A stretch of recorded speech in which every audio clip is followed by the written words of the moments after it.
Hola, bienvenidos a un nuevo tutorial de FDT. En este caso vamos a ver el segundo de 3 vídeos relacionados con campo eléctrico, donde abordaremos el concepto de intensidad de campo eléctrico, tanto la creada por carga puntual aislada como la creada por un sistema de cargas puntuales,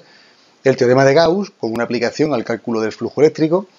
y las aplicaciones del teorema de Gauss a conductores. Bien, pues una carga o sistema distribuido de carga modifica las propiedades del medio que le rodea creando una perturbación que a su vez se traslada a otras cargas cercanas. Se dice entonces que existe un campo eléctrico creado por esa carga.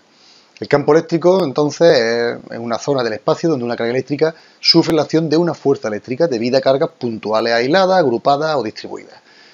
Para caracterizar un campo eléctrico necesitamos 3 magnitudes fundamentales: la intensidad en cada punto, la línea de fuerza y el potencial en cada uno de sus puntos. Veremos estos elementos de forma ordenada intercalando algunos conceptos intermedios.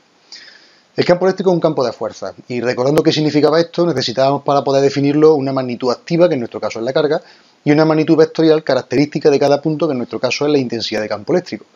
que sería lo que es la fuerza que actúa sobre cada unidad de carga situada en el punto dado. Así pues, si os fijáis en la diapositiva, encontramos que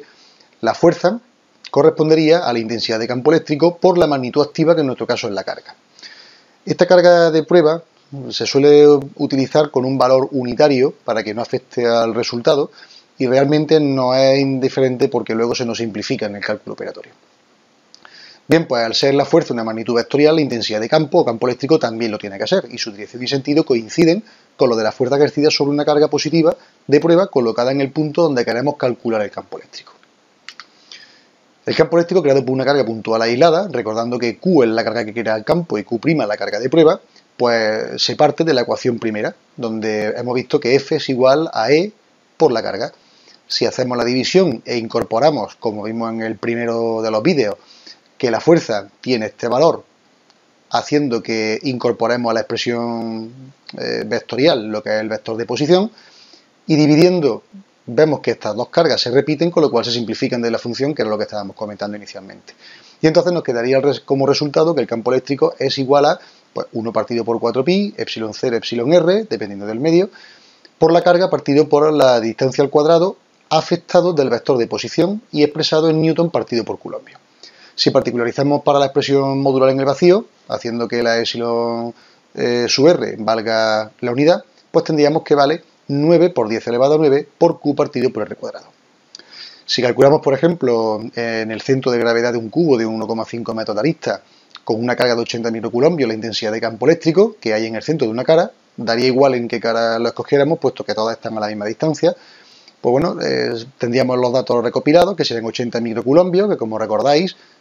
sería 80 por 10 elevado a menos 6 coulombios. La distancia, que sería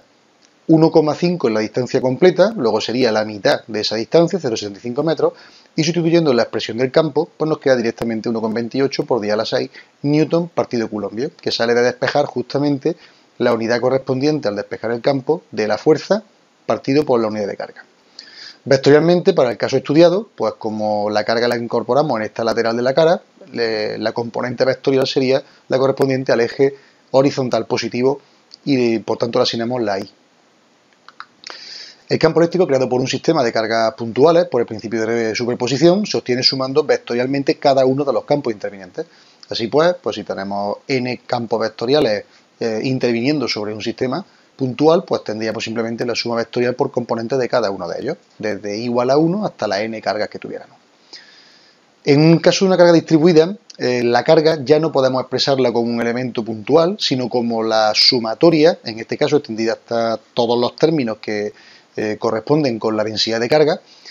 llevado a la suma de todos los términos por medio de la integral. Entonces, este diferencial de carga, expresándolo en función de la densidad, ya sea con distribución volumétrica, superficial o lineal, incorporando lo que es un diferencial de volumen, de superficie o de longitud respectivamente. Si, por ejemplo, quisiéramos calcular lo que es la intensidad de campo eléctrico en el centro de una semiesfera cargada uniformemente por su superficie con una densidad superficial sigma igual a 1 microcoulombo partido en metro cuadrado, pues utilizaríamos la expresión general, donde tendríamos lo que es la constante diferencial de carga partido por R al cuadrado. Esta expresión correspondería con la constante, donde estamos interviniendo con las dos permitividades, el diferencial de carga y la posición al cuadrado, y tendremos que obtener una serie de relaciones geométricas previas para poder abordarlo. La primera es cuánto vale el diferencial de carga. Bueno, pues el diferencial de carga, como una distribución que estamos viendo que es superficial, tendremos que utilizar multiplicando una superficie por la densidad de carga que estamos evaluando. Entonces, esta corona, este segmento de aquí, extendido a todo el perímetro de la esfera,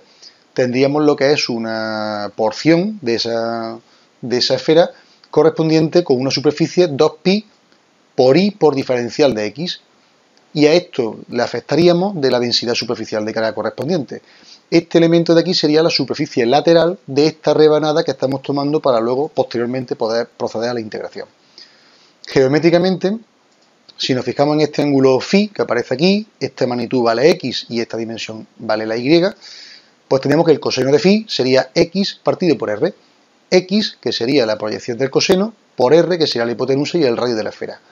Y la y saldría directamente de la aplicación del teorema de Pitágoras. Entonces la y sería la raíz cuadrada de este radio al cuadrado menos este cateto contiguo al cuadrado. Bien, como se puede apreciar en el cono rojo, todas las componentes verticales de las diferentes líneas de campo eléctrico se van a anular por pareja y todas las horizontales acabarán sumándose. Por lo tanto, lo que tendremos que evaluar será el diferencial de las componentes horizontales del campo eléctrico.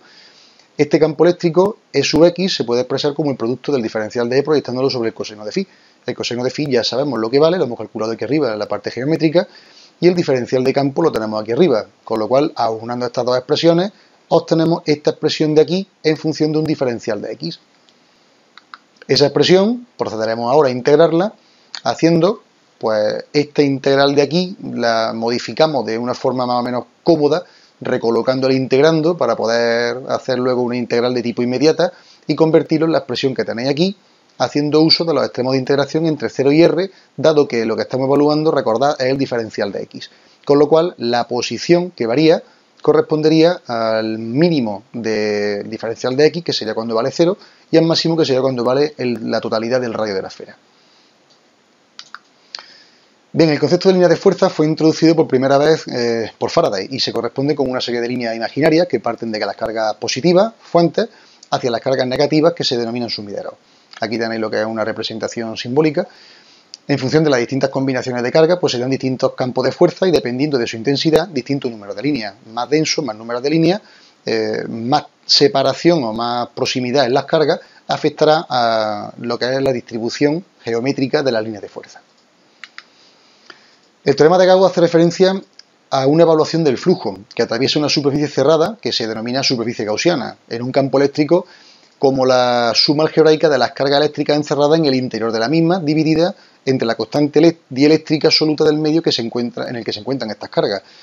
Así pues podemos hacer que el flujo sea la sumatoria de las cargas partido por la permitividad absoluta, lo tenéis aquí, pero al mismo tiempo, en cualquier magnitud, el flujo también se puede expresar como la integral de un campo, de la intensidad de un campo, sea el que sea, multiplicado por su diferencial de superficie, es decir, por el vector representativo, que será el normal a la superficie con respecto al punto que estamos estudiando en contacto. Para el caso concreto de una magnitud de campo eléctrico, pues esta intensidad de campo será el eléctrico y la diferencial de superficie, pues la que estamos evaluando. Si esto lo aplicamos a un ejemplo para que sea mucho más ilustrativo y el concepto quede más claro, pues podríamos tener la aplicación a un hilo largo, extremadamente delgado, con una carga distribuida uniformemente positiva, sabiendo que lambda, que es un dato del problema, es la carga por unidad de longitud del hilo, y nos piden hallar la intensidad de campo eléctrico a una distancia x de él. Lógicamente, en este caso, no tiene mucho sentido tomar una superficie gaussiana distinta del cilindro, dado que cualquier otra que estemos evaluando, aunque por ejemplo podríamos tomar un paralelepípedo, lo que estamos evaluando es complicar el cálculo de la superficie. En este caso, el cilindro nos viene ideal porque las dos tapas que aparecen aquí no estarían siendo cortadas por el campo, dado que es un campo radial con respecto al hilo conductor, en cuyo caso no afectarán porque su producto, como formará 90 grados con el campo, el vector representativo del plano que contenga las tapas del cilindro, pues entonces esas dos tapas no las vamos a evaluar. Y solamente nos quedará la superficie lateral del cilindro, que recordamos que correspondía con 2pi por r, perímetro del contorno de la tapa, por la longitud, que si nos la dan la pondríamos y si no nos la dan, pues la dejaríamos como L para que posteriormente se nos simplifique la ecuación. Bien, pues en un punto cualquiera, como el que tenemos aquí representado, el plano característico, el diferencial de ese característico, correspondería a este cuadrado verde que aparece en la imagen. Y su vector representativo es perpendicular a ese plano verde, porque es normal al mismo, en cuyo caso nos fijamos que el vector de campo eléctrico y el vector normal forman 0 grados. Al formar 0 grados, su producto escalar, al intervenir el coseno de 0, nos aparecería que es la unidad y por lo tanto las dos magnitudes quedarían directamente como E por S por el coseno del ángulo extraído fuera de la integral. Al mismo tiempo, sabemos por Gauss que sería la carga existente expresada en este caso en función de la longitud y de la densidad lineal de carga, dividido por el producto de las permitividades absolutas, de vacío y relativa. Igualando ambas expresiones y despejando el campo eléctrico, obtenemos la expresión final del campo eléctrico creado por un hilo largo extremadamente delgado. Bien, pues como resumen, en este vídeo tutorial hemos visto que el campo eléctrico es un campo de fuerzas que necesita para definir una magnitud activa una magnitud vectorial característica, la de densidad de campo eléctrico, que las líneas de fuerza se corresponden con una serie de líneas imaginarias que parten de las cargas positivas o fuentes hacia las cargas negativas o sumideros, y que dependiendo de las cargas y de su intensidad, pues aparecen distintas combinaciones de líneas de fuerza y distintos números de líneas. Hemos visto el teorema de Gauss, que relaciona las cargas y la permitividad del medio con el flujo eléctrico y su relación con la expresión general de cualquier flujo, de cualquier magnitud afectada de flujo, que sería el producto del campo por el diferencial de superficie, el producto escalar.